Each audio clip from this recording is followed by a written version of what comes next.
Hi dear viewers, welcome to our channel. கோழிகளுக்கு அரிசி போடலாமா? கோழிங்களுக்கு தாராளமாக அரிசி போடலாங்க. எப்போ போடணும், எப்படி போடணும், எவ்வளோ அளவு போடணும், அதாங்க முக்கியம். பொதுவாக இப்போ டே ஓல்டுலேருந்து 45 நாள் வரைக்கும் கோழிங்களுக்கு கட்டாயமாக அரிசி போடக்கூடாது.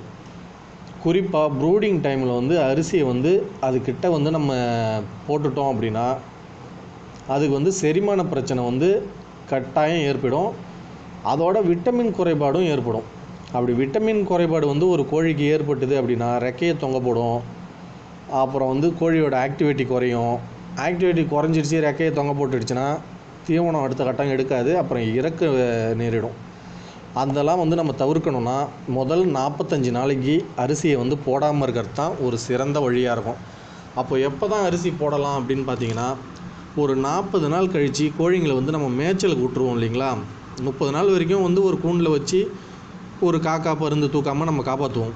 அதுக்கப்புறம் மேய்ச்சலுக்கு விடுவோம். அப்படி மேய்ச்சலுக்கு விடக்குள்ள நாம் கட்டாயமாக அரிசி போட ஆரம்பிக்கலாம். அரிசி எப்படி போடலான்னா, நாம் ஒரு 100 கோழி வச்சுருக்கோம் அப்படின்னா நாம் ஒரு 90 கிராம் ஃபீடு ஒரு கோழி கணக்கு பண்ணி 9 கிலோ நம்ம தீவனம் போடுவோம்.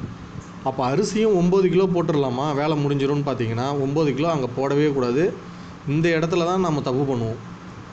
ஒரு 1.5 கிலோவிலேருந்து 2 கிலோக்குள்ளே தான் அரிசியை நீங்கள் ஃபீடாக கொடுக்கணும். சும்மா அரிசியை அப்படி ஒட்டுக்காக தூக்கி விட்டிங்கன்னா எல்லா கோழியும் அரிசியை பொறுக்குச்சுன்னா அதுக்கு ஒரு 10 கிராம் ஃபீடு தான் கிடைக்கும், 5 கிராம் ஃபீடு தான் அரிசி கிடைக்கும். அப்போது மீதி அதோடைய வயிறு இறப்பை எம்டியாக இருக்கும்.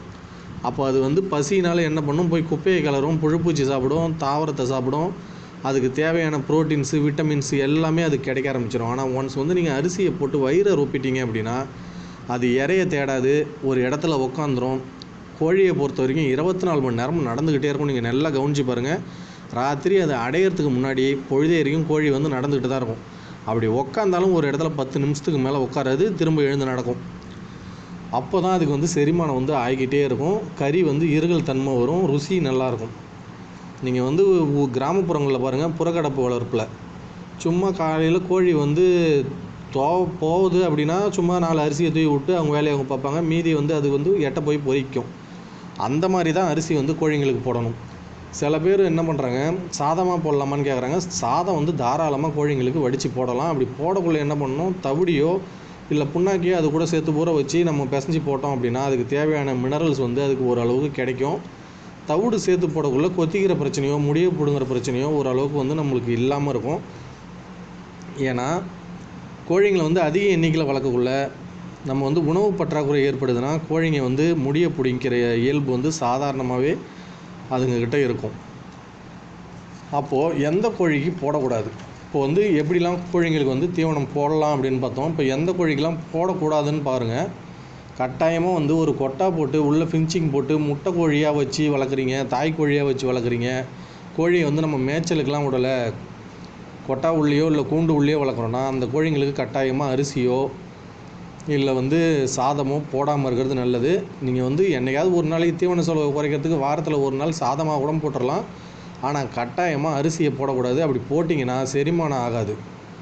ஏன் செரிமானம் ஆகாது அப்படின்னு பார்த்தீங்கன்னா, கோழி கொட்டா உள்ள இருக்கக்குள்ள அதிகமாக நடக்காது.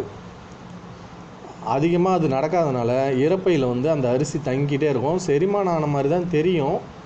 ஆனால் அதோட மாவு அப்படியே படிஞ்சிக்கிட்டே இருக்கும் இறப்பையில்.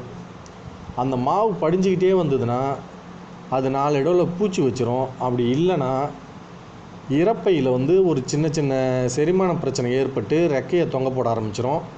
குறிப்பாக முட்டையோட ஈல்டு ரொம்ப ரொம்ப குறையும். ஒரு சிறுவிட கோழி கொட்டாயில் வளர்க்குறீங்க, ஒரு 65 முட்டை வருஷத்துக்கு இடுதுன்னா நீங்கள் அரிசி போட்டு வளர்த்திங்கன்னா 40 முட்டை கூட இடாது. ஒரு 35 முட்டை 30 முட்டை தான் இடும்.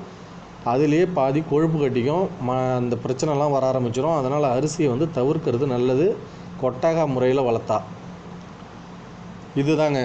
இப்போது நீங்கள் எந்த மாதிரி சூழ்நிலையில் கோழியை வளர்க்குறீங்க அப்படின்றத பொறுத்து நீங்கள் தாராளமாக அரிசி போடலாம். அதனால் எந்த பிரச்சனையும் இல்லை. இந்த வீடியோ உங்களுக்கு பிடிச்சிருந்தனா லைக் பண்ணிவிட்டு சப்ஸ்கிரைப் பண்ணுங்கள். நெக்ஸ்ட் வீடியோவில் பார்ப்போம்.